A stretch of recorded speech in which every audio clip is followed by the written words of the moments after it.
So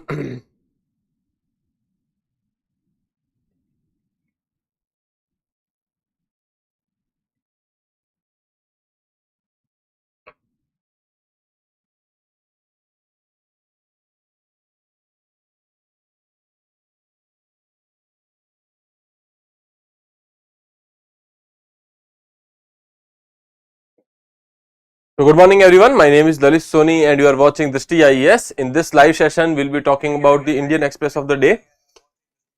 And today we will be discussing few topics which we have discussed, like when we are talking about the BRICS etc. We have already gone through it, but today we will be trying to look at some of the outcomes, okay.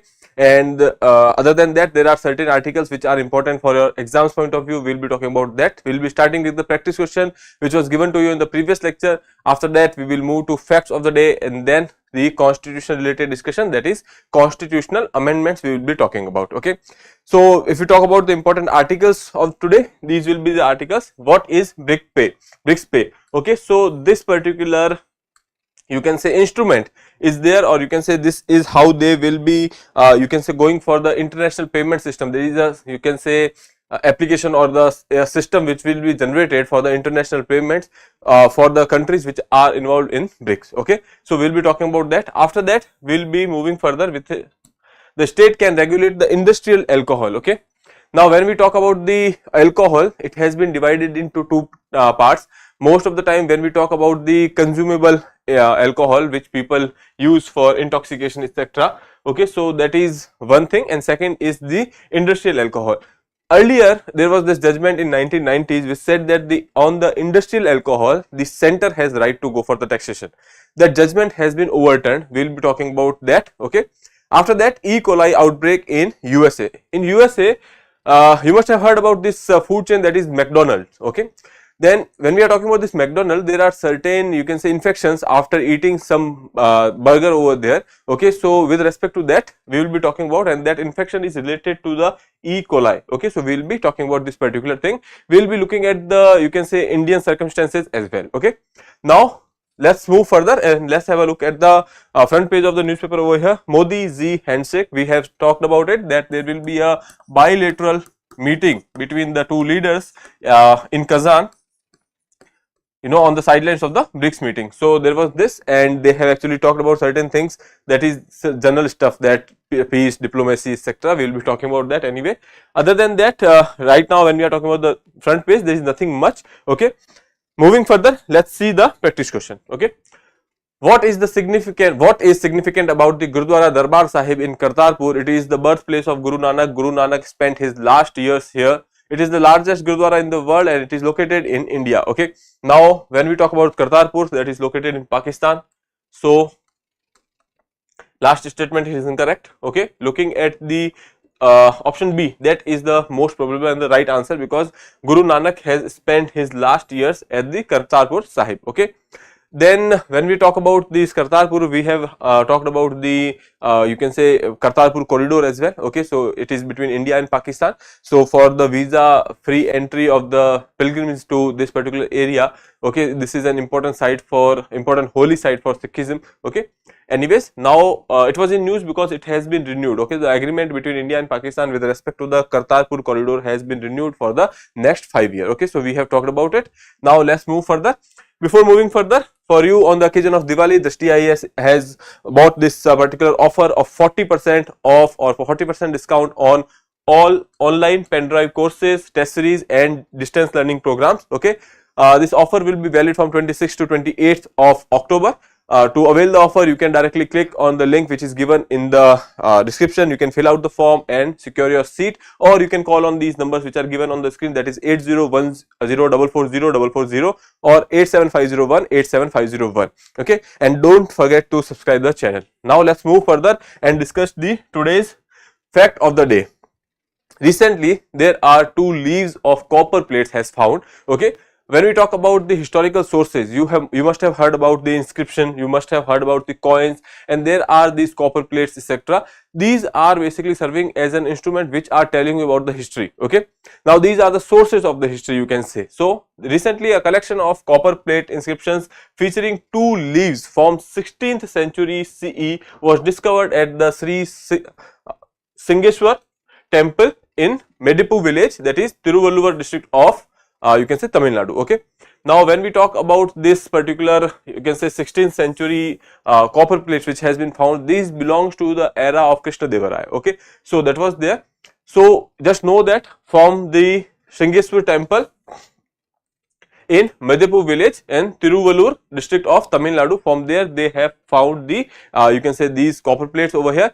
Two leaves of the copper plate strung together using a ring featuring the seal of the Vijayanagar kingdom. When we talk about the Krishna Deva Raya, he was the ruler in the Vijayanagar kingdom. So that is there. The inscription donating a village to Brahmins by Raja of the Chandragiri is written in Sanskrit and Nandinagiri script. Okay, so these are the two things you can say, these things you can remember, because when we talk about the you can say language and scripts, most of the you can say earlier scriptures or ancient India's scriptures has been written in Pali, Prakrit or Sanskrit.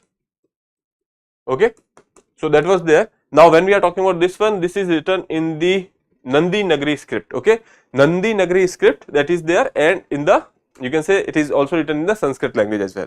Okay, and it was engraved in 1513 during the reign of Krishna Deva Raya. Okay, this is the picture of Krishna Deva Raya over here. So for your examinations point of view, 3 to 4 things are important over here. First, where it was found, that is the Sringeshwar temple in Medipu village, Tamil Nadu. Okay, after that, how many copper plates or you can say how many leaves has been found? There are 2 leaves which has been found and they are strung together. Okay, then how do you know that it is a you can say particular plate belonging to Vijayanagar Empire? Because there was a seal of Vijayanagar Empire. It is written in Sanskrit and the Nandangiri scripts. Okay, and it is from the era of King Krishna Deva Raya. Okay, now we can move further to the next one, that is Constitutional Amendment. We have talked about the 4th Constitution Amendment Act that was there in 1955 yesterday. Now today we will be talking about the 7th Amendment Act. Okay, now these are the pointers which we will be discussing, that obviously this is a quick revision kind of series, so you cannot expect me to go through everything, but if you have something to add you can directly mention in the comment box. Okay, so I hope that is clear. Now let's move further and see. Here you can see, to implement the recommendations of the State Recognition Committee or Reorganization Committee, sorry. When we talk about the 1955, you know, there were various you can say demands from the various states to get different you can say separate statehood. Okay, so considering that, after that you know that there was this hunger strike which was there, and ultimately you know that government was forced to go for the commission which was made for the reorganization. Okay, after that 7th Amendment Act 1956 came to implement the recommendation of the State Reorganization Committee and to implement the State Reorganization Act 1956. When we talk about the state reorganization, obviously you have to change certain things in the schedules. Okay, now most of the time when we talk about the creation of you can say changing the name of the state or you know changing the boundaries of the state, in that case most of the time you will not go for the you can say constitutional amendment under Article 368. You can directly go with the simple majority and you can amend it. But when we are talking about this particular situation, there were earlier states divided in different parts. Okay, there was this kind of states which were there, Part A, Part B, Part C and Part D. Now this classification has to be abolished, and that is why constitutional amendment was done. Okay, abolish the here you can see abolish the existing classification of the states into 4 categories, that is Part A, Part B, Part C, Part D, and reorganize the state into 14 state and 6 union territories. Now to change that they have to go for the constitutional amendment. Okay, 2nd and the 7th schedule were amended. 7th schedule, why it was amended? When we talk about the 7th schedule, you know that there are powers with respect to states, center and the concurrent list. Okay, there are 3 lists which are there in the 7th schedule. So since you are you know changing states etc., so they have gone for the changing in the powers as well. Okay, so that was also tweaked a little bit. Extended the jurisdiction of high courts to union territories as well. Now since earlier there was this four part A, B, C and D. Earlier there was no concept of union territories. Now we are having states. For states we have high courts, and for union territories they did not build new high courts. What they did was that they have given the charge of these to some of the high courts. Okay, so here you can say extended the jurisdiction of high courts to union territories as well, provided for the establishment of a common high court for 2 or more states. Okay, since newly created states were there, so they have actually gone for the you can say few high courts which can have you can say one high court can be there for more than one state. Okay, so that is there. When we talk about the Punjab and Haryana, we have single high court, that is Chandigarh. Okay, so that is there, provided for the appointment of the additional and the acting judges of the high court. Since there was shortage, since you have the burden has increased, so they have gone for the additional judges and the acting judges for the high courts. Okay, so these are the you can say changes which were there in the, you can say, 7th Amendment Act. Okay, now let's move further and see the today's articles. Okay, so let's see. Here Modi Ji handshake.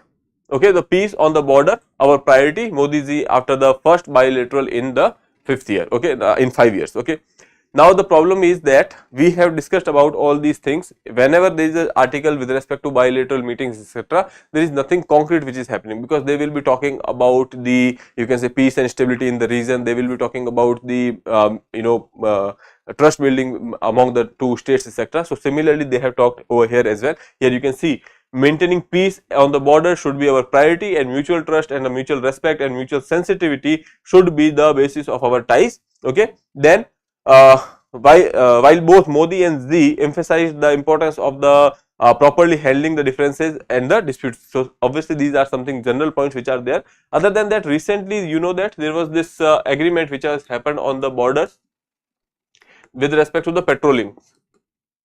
We have talked about that, so we will not be going into details right now. When we are talking about the after Galwan, okay, after Galwan, we know that there are these issues in the Galwan area, Hot Spring area, Pangong, so etc. But before that also there was some points where issues were there. These points were Wepsang Plains and Demchuk. Okay, and these are called as the legacy issues because they were there before the Galwan issue, and that is why these are called as legacy issues. After Galwan, there was this issue that they could not go for the patrolling in these areas. Both sides of the soldiers, they could not go for the patrolling because of the aggressions, etc. So the patrolling was stopped. Now they have gone for the mutual agreement that patrolling in these areas will be started. They will be extending the extending the schedule so that there is no further clash. Okay, so that is there with respect to the legacy points only. These when we talk about the de-escalation in the areas of Galwan, etc., that is, you can say, a step in the future that they will take. Okay, now we can move further to the next one, that is, we support dialogue and diplomacy, not war, no doubt standards on the terror, etc. So they have talked about certain simple things. You can go through this, there is nothing much to discuss. Okay, though here PM Modi has discussed about 2-3 things over here, that is, one is your north south divide. Second, he has talked about east-west divide. He has talked about the uncertainty which is going on in the world. He has talked about the climate change. He has talked about the, you can say, prevalent inflation in the global sphere as well. Okay, so all these things he has talked about, energy insecurity, you can say food insecurity, all these things he has discussed over here. That world is going through all these things, and at that backdrop we are having this meeting of BRICS, so they can go for a, you can say, meaningful dialogue. Okay, so that is what has been discussed over here. Now let's see. In this you can say BRICS summit, there was this outcome, that is BRICS Pay. Okay, we have talked about the bilateral meeting between the PM Modi and Xi in the last slide. Right now we are talking about the outcome, one of the outcome which is made public, that is your BRICS Pay. Russia has asked for BRICS Pay. Okay, why? Because you know that Russia is facing sanctions from the, you can say, USA or the Western countries, and because of which it is very difficult for them to trade in the international sphere. When there are Western sanctions, you will be saying that there is this system, that is SWIFT. Now this system is basically a messaging network, you can say. Okay, and this is a messaging network that confirms the international payments.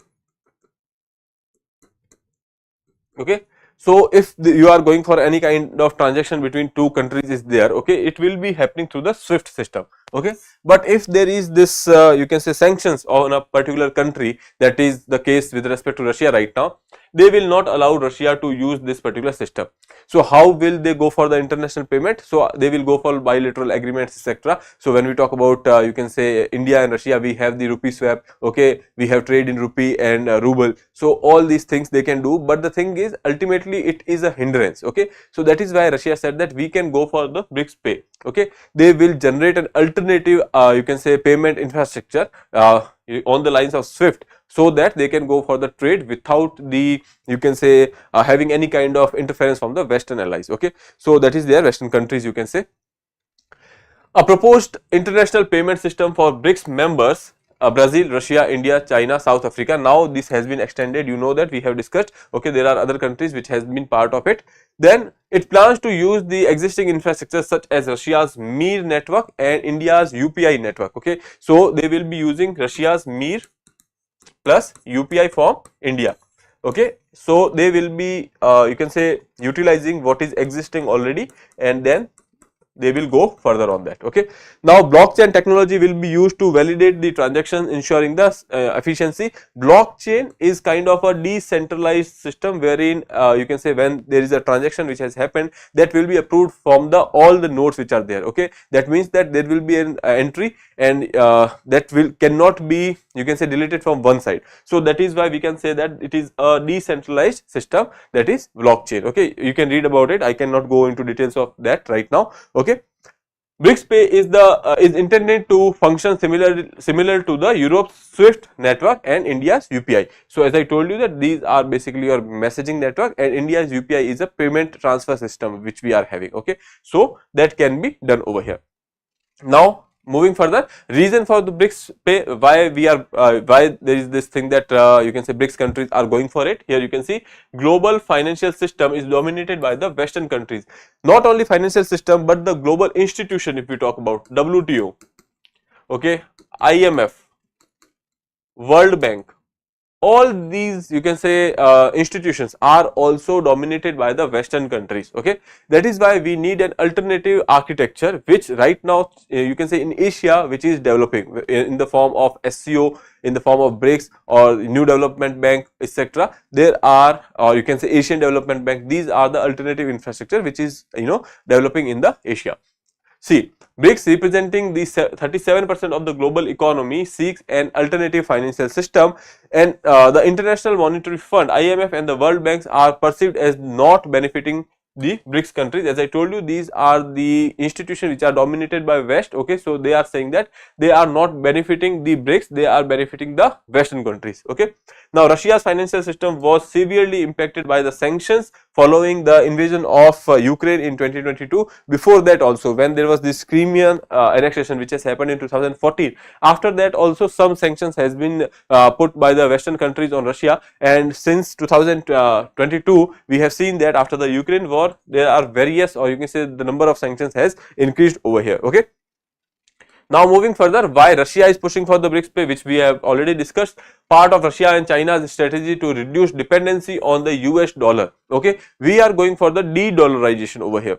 Not only you can say Russia and China, every country, okay, every country would not want to be dependent on a one particular currency too much. Otherwise, that if there is a fluctuation in that currency, that will impact the other countries as well. So that is why they are going for the de-dollarization, or you can say reducing the dependence on the dollar. Okay, so that when we talk about the international trade, you know that international trade right now is dominated by US dollar. Recently there has been some money swap agreement which is between India and Maldives. Why? Because they want to, you can say, reduce the dependency on the dollar. Okay, because there was this you can say forex crisis which is there in Maldives, and because of which Maldives has gone for the you can say local currency swap agreement with India, so that they, for the trade between India and Maldives, they do not have to depend on the US dollars. Okay, since Maldives already lack the forex reserves. Okay, so that is there. Every country is trying to basically, you can say, de-dollarize, or you can say reduce the dependency on the dollar. Russia and China are doing it at a very fast pace because they need it right now. Okay, moving further, in 2022, 58% of the international payments outside the Eurozone were made using the US dollar. When we talk about the Eurozone, you can say that they have their own currency, so that is why that is different. Then moving to the next one, that is BRICS Pay is expected to reduce processing times and the cost due to the fewer corresponding entities and the compliance check. Okay, since they are using the blockchain technology, so that you can say that it will take lesser time. Moving further, it is estimated that 15 billion US dollar could be saved annually if half of the cross border transfer adopted this system. So that is something which is there, or you can say that is a benefit of this particular system. So right now, if from your exams point of view, this thing is basically for your mains. For your prelims, just know that we have a system, that is BRICS Pay, which is been developed by the BRICS countries for the transaction among the BRICS countries. Okay, then it is to reduce the dependence on dollar, and existing systems like MIR of Russia plus UPI of India, that will be used or capitalized to make this payment system even more robust. Okay, this will try to replace a system which is already in place, that is SWIFT. Okay, now we can move further to the next article. Gold and silver prices. Recently, gold and silver prices are rising. So there is this article which is saying that whether you should go for the more investment in the gold and silver or not. Okay, so let's see. It's all glitter and shine. Should investors buy gold, silver as prices are touching record high? Okay, within last 1 month, we have seen that prices has increased so much. Okay, why? Because there was this, when we talk about the US federal rate cuts which has happened, okay, because of which you know that the investment or the dollar has moved out of India. Okay, and ultimately if you want to import gold, you have to have dollars, because of which the prices are rising. That is one thing. Other than that, when dollars are moving out, people will go for, or you can say countries or the banks will go for holding the gold. Okay, now if dollar is a hard currency, we know that if something is better than dollar, that is gold. Okay, so most of the countries, most of the banks, they will be going for the storing the gold. Even in the forex reserve as well, you will be seeing that forex reserve are made of the HDRs, dollars or other currencies, other hard currencies, and then we have gold in the forex reserve. So the country which is having the highest or the most number of gold, that will always be benefited. Okay, anyways, now we will be seeing first here they have talked about the how prices has increased. Okay, then they have given some number over here which is of no use for us. Okay, then factors driving the prices. Now this is the most important part for us, which we will be talking about. Okay, moving for the future output, whether you should go for the investment or not, whether the prices will increase further or not. Okay, and strategy for the investors. Now let's see.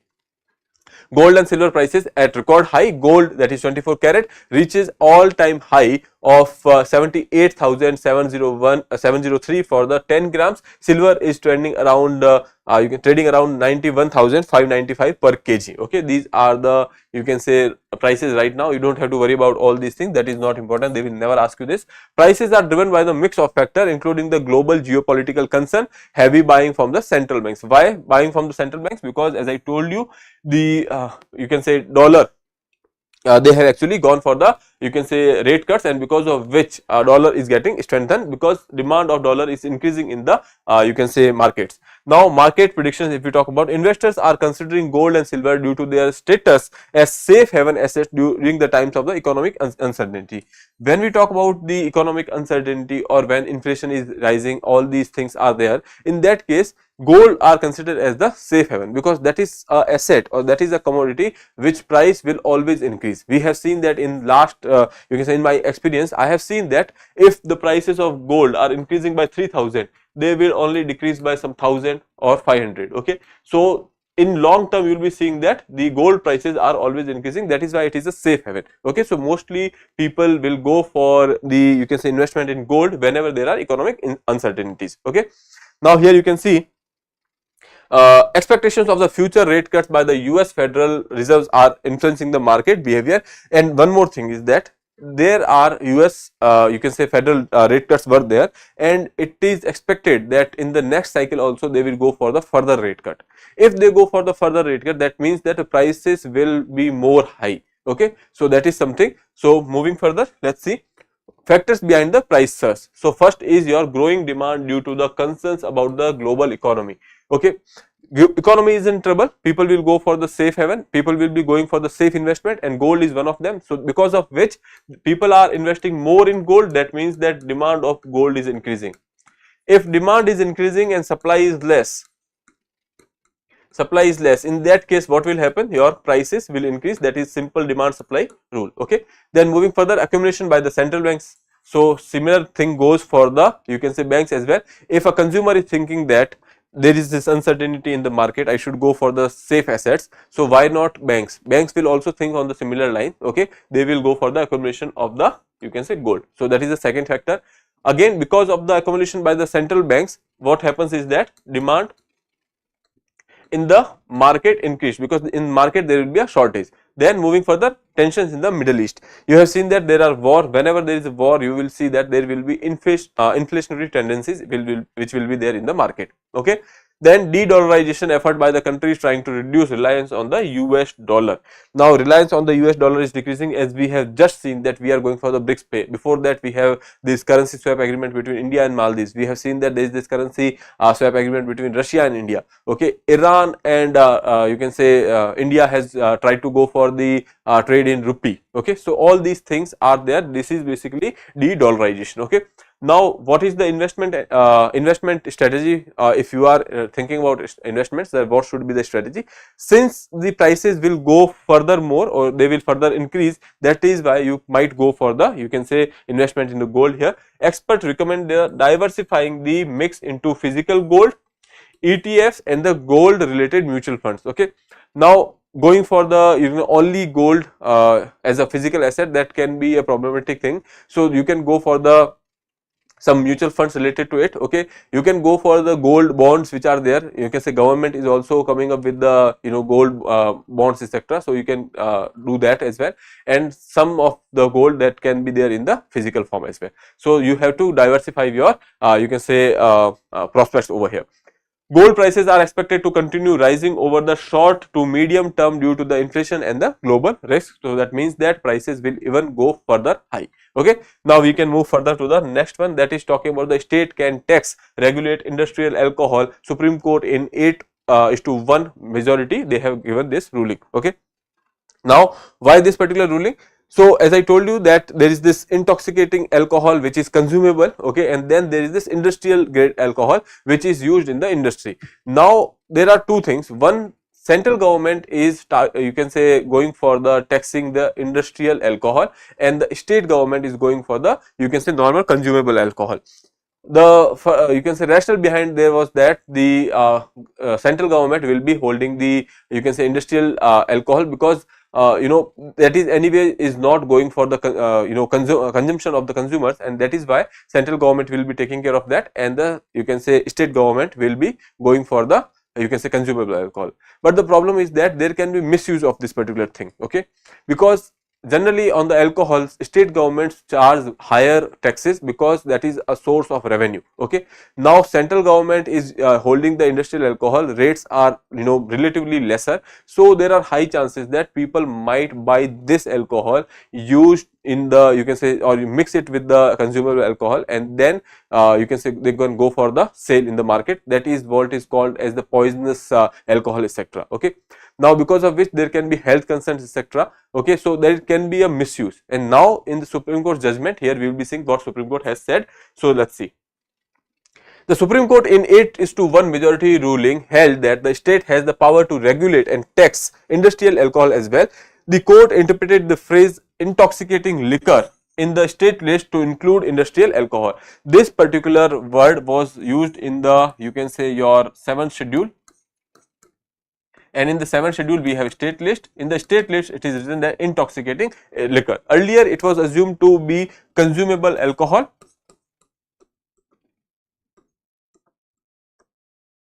Okay, earlier it was assumed to be consumable alcohol, and that is why on the on this particular consumable alcohol, the state, it was in the state list, and that is why state has power to go for the you can say taxation and the regulation, but for the industrial level they did not. Okay, the bench led by the Chief Justice D.Y. Chandrachud clarified that the intoxicating liquor encompass alcohol used for both human consumption and the industrial purposes. Okay, allowing state to regulate its production, storage and the transportation. So basically, since we are saying that now this term intoxicating liquor includes both of these, so state government can go for the regulation as well as the taxation. Okay, Now moving further, the constitution mentions intoxicating liquor and the alcoholic liquor for the human consumption, but the court ruled that the industrial alcohol can be included due to the potential for the misuse. As I told you that there can be potential for the misuse, and that is why the government has put it under one head. Now state now has the authority to regulate and tax the industrial alcohol, potentially increasing their revenue. The ruling overturns a 1990 judgment that restricted states from taxing the industrial alcohol, which we have already seen. There was this dissenting judgment as well. 8:1 was that. So the one was from the Justice Nagaratna, that is he has said that arguing that the state regulation should only cover the alcohol meant for the human consumption and not the industrial alcohol. So he was having a dissenting you can say opinion, but that does not matter because it was 8:1 judgment. Okay. Anyways, so that is about the industrial level alcohol and the normal alcohol. Now coming to the next one, that is related to E. coli. Recently there was this outbreak which was there in USA, some 9 states of USA, and that is because of some people has ate the you can say burger that was from the McDonald's. So they have actually stopped the supply of certain things, but the thing is that is not been confirmed that why you know which thing or which element they actually has caused this particular issue. Anyways, let's see. One person has died and 10 have been hospitalized in the US due to the E. coli infection after eating McDonald's burger. Source of the infection is not known yet. They have stopped serving quarter-pound patty and silvered onion in several states. Okay. Now has the outbreak been reported outside US too? Okay. So when we talk about outside US, no, there is no outbreak related to that. The outbreak is restricted to 10 states in United States. When we talk about the E. coli cause gastrointestinal symptoms. Okay. Gastrointestinal symptoms. So what will happen, that there might be, you can say you will have diarrhea. Okay, you might have vomiting, etc. These are certain symptoms. You might even have fever as well. Okay, so that is there. Now E. coli has which causes the gastrointestinal symptoms is not uncommon in India. We have seen it in India, but this is not very common. Okay. Now it is spread through the you can say contaminated water and food. We usually see cases during the summer and rainy season. Now during the summer and rainy season you will see more cases that in India as well. Okay.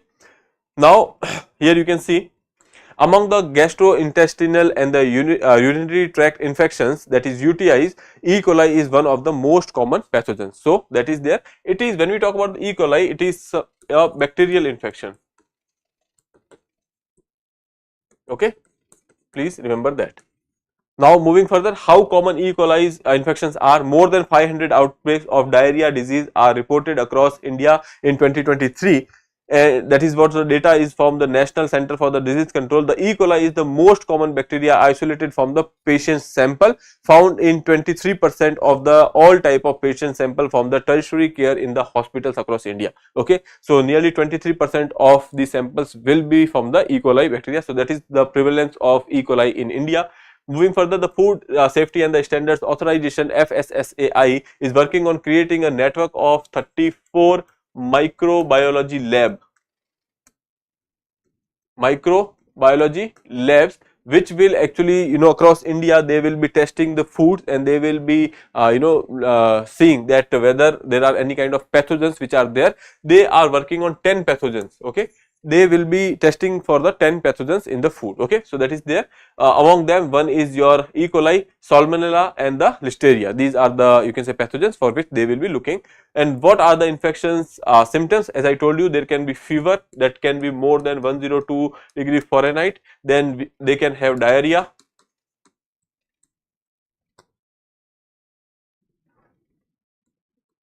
They can have diarrhea. They can have bloody diarrhea, or they can have vomiting. In some cases, or the extreme cases, there can be kidney related injuries. So these are the symptoms that you are having this E. coli infection. Okay, how it is treated? Since, as I told you, that it is a bacterial infection, so there are antibiotics doctor says that you have to take these antibiotics based on a prescription, you should not go for your own, okay, and you have to take the proper doses. Otherwise what happens is that when there is irregular use of you can say irregular or you can say unprescribed you can say use of these antibiotics, sorry, if there is a unprescribed or the irregular use of antibiotics, that would result into antimicrobial resistance. Okay, now let's say that there was this prescription was for 5 days. Okay, after 3 days you are feeling better, so you stop taking the doses. So that means that that particular infection is not completely gone outside your body, so ultimately it might harm you in the future. Again then you will take the antibiotics. That antibiotics might not work this time, because last time the you can say bacteria has kind of generated some kind of immune response to that. Okay, so ultimately you will be seeing that because of the you can say irregular use of the antibiotics, there is this antimicrobial resistance that can happen. Okay, so that is there. Other than that, if we see over here, when should you go to doctor? If you are having any kind of these symptoms, if you are seeing that you are having you can say diarrhea for more than couple of days, so you can directly visit the doctor. Other than that, one more thing over here is that since here you can say in diarrhea there will be dehydration, you won't be able to keep water in your body. Okay, so that is one of the you can say symptoms or outcome of this particular thing. Okay, now we can move further to the next one. Now declaring Jama Masjid protected monument will have substantial impact. Now it has been asked various times that Jama Masjid should be under the ASI's control and it should be declared as a protected monument, but it has not been done yet. In the tenure of Prime Minister Manmohan Singh also there was this such demand, but that was not at that point of time also it was not given the protected status, though since still it is not under the protected list. But the thing is ASI still go for the maintenance of this particular area, and when we talk about the earnings, there is a fee if they are collected right now when we are whatever they are collecting or whatever management is there. Okay, right now there is no fees, but what I am saying is that whatever management is being done, that is done by the Waqf board. There is this Delhi Waqf board which is there, which is managing this particular you can say area. Okay, and that is under the Waqf Board Act, that is 1995. Okay, now when we are talking about protected areas, when we go for a status of protected area, what happens is that around you can say 100 meters diameter of that particular a radius of that particular monument, you will see there will be no construction activity. Okay, then after that for further 200 from this 100 further for 200 meters there will be any kind of you can say construction activity. For that you need to have the permission from the government. Okay, so that will be a planned construction, planned or regulated construction. Okay, so these are certain things because of which there will be protection which will be guaranteed. In this particular you can say case, it has also said that even if you can say Waqf board wants to go for charging a fee, okay, they can charge it. Some part of them can go to ASI and other they can keep it, but right now that is just a suggestion. Okay, anyways, moving further, if we talk about Jama Masjid, okay, it is one among the largest and the most you can say renowned masjids in India. Okay, it is originally known as Masjid-e-Jahan Numa. Okay, it was built by Mughal emperor, that is Shah Jahan. Okay, it was built by Shah Jahan in 1656. Okay, and Imam was called from the Uzbekistan for the inauguration of this particular masjid. So and still their lineage is there, which is actually they are available at this masjid when we are talking about the imams. Jama Masjid was commissioned by the Mughal emperor Shah Jahan and completed in 1956. It is one of the largest and the most renowned mosque in India, constructed with the combination of red sandstone and the white marble. You will be seeing that you can say it is made up of red sandstone and white marble. Okay, so they can ask you about Jama Masjid in examination since it was in news, so we have covered it.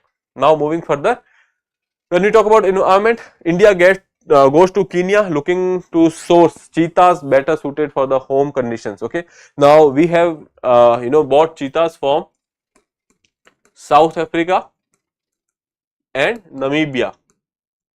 Okay, and they were kept in Kuno in MP. Okay, but in the rainy season etc., under their collar there can be infections, okay, because these cheetahs, when we are talking about the South Africa and Namibia, these cheetahs are coming from the tropical, you can say from the areas where there is not much rain, okay. So that is why they are not very good in the tropical conditions, okay. So that is why they were going through various kind of infections. So this time they have thought that they will bring the cheetahs from a place where they are more suitable for the tropical geographies, okay. So considering that, there is a team which has gone to you can say Kenya. You can say a delegation from Kenya has also visited India to look at the landscape. So that was there. 4-member delegation from the Union Environment Ministry and the National Tiger Conservation Authority is in Kenya to discuss the finalization of a memorandum of understanding on the wildlife conservation, okay. Intercontinental translocation of the African cheetah to Madhya Pradesh. The government's aim is to introduce 8 to 14 cheetahs each year, subjected to the availability. Kuno National Park and the Gandhi Sagar was the areas where we are thinking about keeping these cheetahs. We have already put some cheetahs in Kuno National Park, and Gandhi Sagar is considered as the second home. So there might be a chance that they will send these cheetahs to the Gandhi Sagar as well, okay. Now India has been exploring the options of sourcing cheetahs from Kenya for Project Cheetah, as it is believed that they would be adapt better to the India's tropical climate.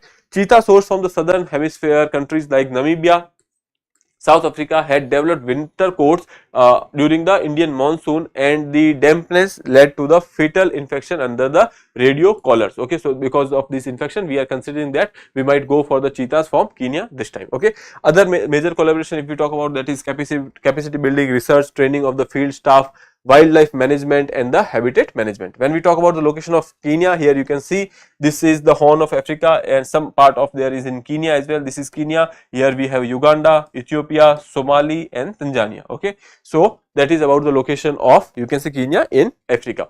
Now we can move further to the next article, that is basically here you can say 100 to 120 kilometer per hour speed Cyclone Dana to make landfall in Odisha tonight. So for that we have already done a video in depth, okay. So you can go and watch that particular video. Otherwise also, Dana is a cyclone which is coming in the, you can say, Bay of Bengal. It will strike the Odisha coast, okay. So there was this warnings which has been given, and 100% evacuation has been done in that particular area. That is what the government has said at that point of time, okay. So that is about Dana. Now for your own read, there is this article, the UN force in Lebanon, its mandate and role and Israel's aggression, okay. So we have talked about this when we were discussing the issue of the peacekeepers which has been, you can say, injured in this particular area of southern Lebanon, okay. So we have talked about this, so you can go through this article.